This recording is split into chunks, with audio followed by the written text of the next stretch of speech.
રીતે જો આગળ વાત કરીએ તો અલગ અલગ નિવેદનો પણ હવે સામે આવવા લાગ્યા છે। કોંગ્રેસ પ્રવક્તા અને શિક્ષણવિદ મનીષ દોશીનું આ વિદ્યાર્થીઓએ હાથમાં કાપા બાર્યા એ મુદ્દે એક નિવેદન સામે આવ્યું છે। તેમણે કહ્યું કે આ સમગ્ર રાજ્ય માટે ચિંતારૂપ અને ચેતવણીરૂપ કિસ્સો છે।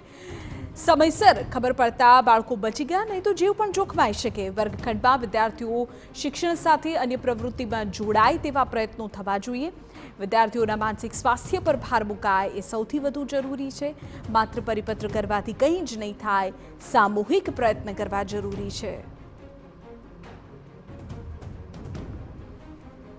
અમરેલીનો કિસ્સો એ સમગ્ર ગુજરાત માટે ચિંતાજનક છે। શિક્ષણ વિભાગે પણ આના ઉપર ધ્યાન આપવાની જરૂર છે। માત્ર શિક્ષણ વિભાગ પરિપત્ર કરી દેશે, ખાલી વાત કરશે, એનાથી નહીં થાય। આના માટે સામૂહિક પ્રયત્ન કરવો પડશે અને એ સરકાર કક્ષાએ સૌથી મોટો કરવો છે, કારણ કે આનું માત્ર ચિંતન જ કરવાની જરૂર નથી, મોટી ચિંતા કરવાનો સમય છે। કારણ કે આપણા બાળકોને સાચું શું, સારું શું, નરસું શું એ સમજ પણ આપણે વર્ગખંડમાંથી આપવાની છે અને એના કારણે જ આ વ્યવસ્થામાં આપણે બાળકોનો જીવ બચાવી શકશું।